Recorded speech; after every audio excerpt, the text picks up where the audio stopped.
Hi hello నేను మీ సోజిన్. Previous వీడియోలో మా అన్ని భవాని వాళ్ళకి విడుములు అని చెప్పాను కదా, ఇదైతే ఆ వీడియో. మార్నింగ్ లేచి స్నానం అది చేసేటప్పటికి మా భవాని వాళ్ళు గుడి దగ్గరికి అయితే వెళ్ళిపోయారు. ఇంక మేము కూడా రెడీ అయ్యి గుడి దగ్గరికి అయితే స్టార్ట్ అయిపోయాము. మేము వెళ్ళేటప్పటికే విడుములు స్టార్ట్ అయిపోయాయి. ఈ ప్లేస్ చూడండి, భవాని అయితే ఎంత కలకల్లాడిపోతుందో. అందరు ఫ్యామిలీస్ కూడా వచ్చి ఇక్కడ విడుములు అయితే చేయించుకుంటున్నారు. ఇంకా మా భవానికి కూడా విడుములు అయితే కట్టేస్తున్నారు. విడుములు అయితే ఒక్కొక్క ఊర్లో ఒక్కొక్క రోజు జరుగుతుంటాయి కదా, ఆ రోజును తారీఖు కామెంట్ చేయండి. మా భవానీలకి అయితే 29వ తారీఖు సోమవారం అయితే జరిగాయి. విడుముల్లో బియ్యం అయితే వేస్తారు కదా, బియ్యం వేయడానికి మా వాళ్ళు అయితే రత్తాలు చిందించారు. అస్సలు ఖాళీ అయితే లేదు. ఆ బియ్యం వేసి 2 నిమిషాలు కూడా, మళ్ళీ తర్వాత నార్మల్గా ఉంది.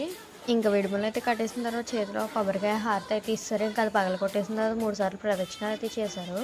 3 సార్లు ప్రదక్షిణాలు అయిపోయిన తర్వాత ఇంక బయటకి అయితే వెళ్ళిపోయాము. కానీ ఆ 2 నిమిషాలు గుడిలో అసలు ఉండలేకపోయాము. మా అన్నయ్య అయితే మాలు ఇప్పుడు 2వ వేశాడు. మీరు 2 సార్లు వేశారో కామెంట్ చేయండి. ఇంకా బయటకు వస్తున్న తర్వాత ప్రతి ఒక్కరు భవాని దగ్గర ఆశీర్వాదం అయితే తీసుకుని ఫొటోస్ అయితే తీసుకుంటున్నారు. ఇక్కడ చూడండి, మా అన్నయ్య వాళ్ళ ముగ్గురు